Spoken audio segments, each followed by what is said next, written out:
talk to you about decisions today. So in my line of work as a leadership coach, I often deal with what people would call hard decisions, difficult decisions. And they're called difficult decisions because a client will come into a session and say, hey, listen, I am struggling with this decision and I need your help to find a solution. So let's start with what is a difficult decision. So by definition, a difficult decision is one where there's a lot of thinking around it, right? Because if there were no thinking around this decision, if we just naturally moved into action, then it wouldn't be difficult. It would just be something we would do, right? It would just be something that we did without very much thinking at all. And those type of decisions happen all day long, whether conscious or unconscious. We move from thing to thing, and those could be called decisions that we make with very little thinking. But then there are these decisions that we have made difficult, really, by the fact that we have a whole lot of thinking about it. And I have come to see that the more thinking we have about a decision, the harder it is. But not because of the nature of the decision itself, but because of all of the thinking we're having about it. Let me explain. When we think of our thinking, so if we reflect on the nature of thinking, and this beautiful gift that we have as humans to be able to both argue for and against something, which is, what we do in debate clubs, for example. We are told, here's the topic, and now you're going to debate for. And then maybe 10 minutes later, you're told, now you're going to debate that same topic from an against perspective.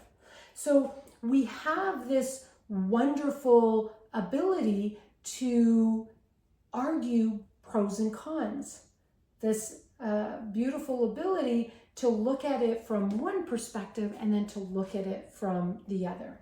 So if there's someone here and they have a decision to make, well, if they're going to use their thinking, what's going to happen is they're going to do the pros, they're going to do the cons, and these can go on forever.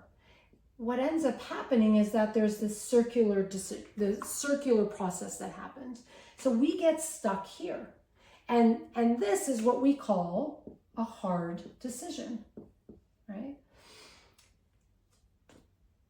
The reason why we do this pros and cons piece is because we've also have this other kind of thinking process that says this is important. Okay, so I'll give you an example. I worked with a CEO who was looking at a merger opportunity, and so there was a lot of analysis that went into this potential decision around a merger with this other company, and so there was a lot of pros and cons, scenario evaluations, a lot of discussion around financials. So all of that happened. And I'm not suggesting that those are not worthy kind of exercises. They absolutely are worthy exercises to contemplate that. But then after all of that analysis, after all of that scenario building and financial conversations and due diligence, he was still in a point of hard decision. So one of the things that we played with was, well, listen, after all of this analysis, after everything that you've gone through in terms of contemplating this potential merger, if you're still in a hard decision, it by definition means there's no clear answer, right? So if the analysis had come up with a very clear answer, well, then it wouldn't be hard. I've done the analysis, doesn't work. Or I've done the analysis and it's absolutely the right decision. Not hard, right? Could be an important decision to make, but certainly not a hard one because there was a clear answer to it.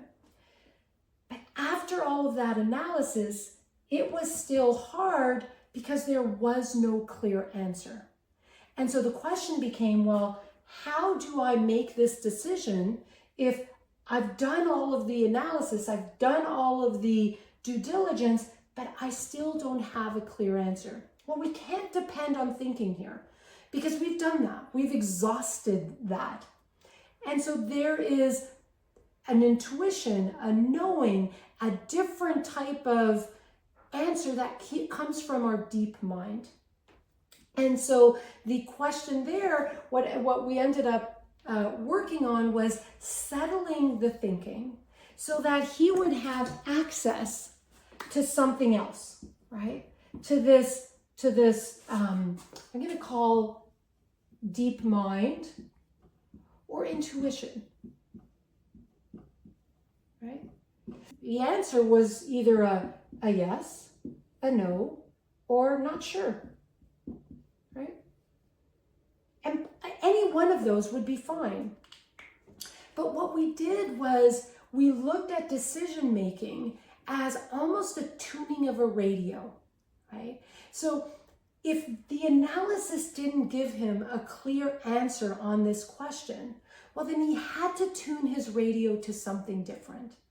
And so he had to tune it to a frequency or to a station that would have some kind of other intelligence come through, okay? And we did this through a couple of different ways, and the answer that kept on coming through was no, right? Michael Neal, I heard him say this in a video once, and let me see if I get this straight. It was, your wanting for doing something is inversely proportional to the number of reasons you have for doing it. Okay, so let me say that again. Your wanting for doing something, or your desire of doing something, is inversely proportional to the number of reasons you have to do it. What we started and what he started to notice was that he constantly was trying to convince himself of a yes, right? He kept on trying to convince himself, how do I make this work? But from an intuitive perspective, it just came up no reasons. There was no reason as to what. It was kind of a felt sense response of, this isn't the right one. And the more he had a feel for the hard decision and the analysis and the trying to convince himself of something versus the clarity of the no, he realized that the only thing that made it hard was he was trying to convince himself. He was trying to have the right answer.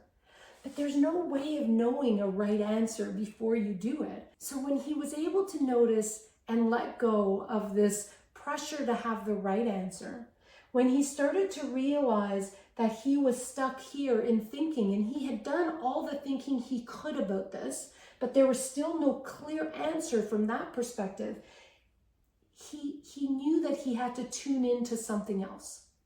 And that tuning in to his intuition, to his deep mind, to his inner knowing gave him a clear no.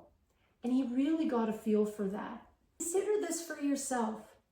When you're struggling with a decision, think about whether you are stuck in the circular thinking of yes, no, pros, cons, costs, benefits. And if you realize that all of that analysis isn't giving you a clear answer, is there something else that you could tune into? Is there, from a settled mind, from a peaceful mind, from an open mind, do you get an answer from there? Do you have some kind of inclination? And get a feel for both of those. And I bet you decision making will become a lot less fraught with struggle.